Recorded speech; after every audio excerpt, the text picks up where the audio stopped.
وَيَسْتَعْجِلُونَكَ بِالسَّيِّئَةِ قَبْلَ الْحَسَنَةِ وَقَدْ خَلَتْ مِن قَبْلِهِمُ الْمَثُلَاتُ وَإِنَّ رَبَّكَ لَذُو مَغْفِرَةٍ لِلنَّاسِ عَلَى ظُلْمِهِمْ وَإِنَّ رَبَّكَ لَشَدِيدُ الْعِقَابِ۔ اور یہ لوگ بھلائی سے پہلے تم سے برائی کے جلد خواستگار یعنی طالب عذاب ہیں، حالانکہ ان سے پہلے عذاب واقع ہو چکے ہیں، اور تمہارا پروردگار لوگوں کو باوجود ان کی بے انصافیوں کے معاف کرنے والا ہے، اور بے شک تمہارا پروردگار سخت عذاب دینے والا ہے۔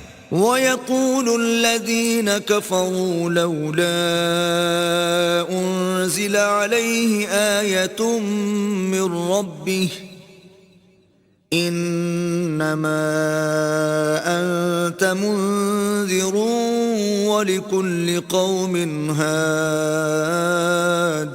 اور کافر لوگ کہتے ہیں کہ اس پیغمبر پر اس کے پروردگار کی طرف سے کوئی نشانی نازل نہیں ہوئی، سو اے محمد صلی اللہ علیہ وآلہ وسلم تم تو صرف ہدایت کرنے والے ہو، اور ہر ایک قوم کے لیے رہنما ہوا کرتا ہے۔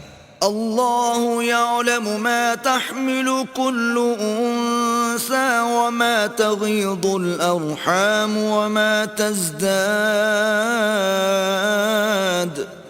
وكل شيء عنده بمقدار۔ اللہ ہی اس بچے سے واقف ہے جو عورت کے پیٹ میں ہوتا ہے، اور پیٹ کے سکڑنے اور بڑھنے سے بھی واقف ہے، اور ہر چیز کا اس کے ہاں ایک اندازہ مقرر ہے۔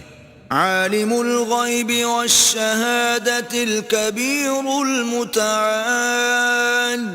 وہ دانائے نہا و آشکار ہے، سب سے بزرگ اور عالی رتبہ ہے۔ سواء منکم من اسر القول ومن جہر به ومن هو مستخف باللیل وسارب بالنہار۔ کوئی تم میں سے چپکے سے بات کہے یا پکار کر، یا رات کو کہیں چھپ جائے یا دن کی روشنی میں کھلم کھلا چلے پھرے، اس کے نزدیک برابر ہے۔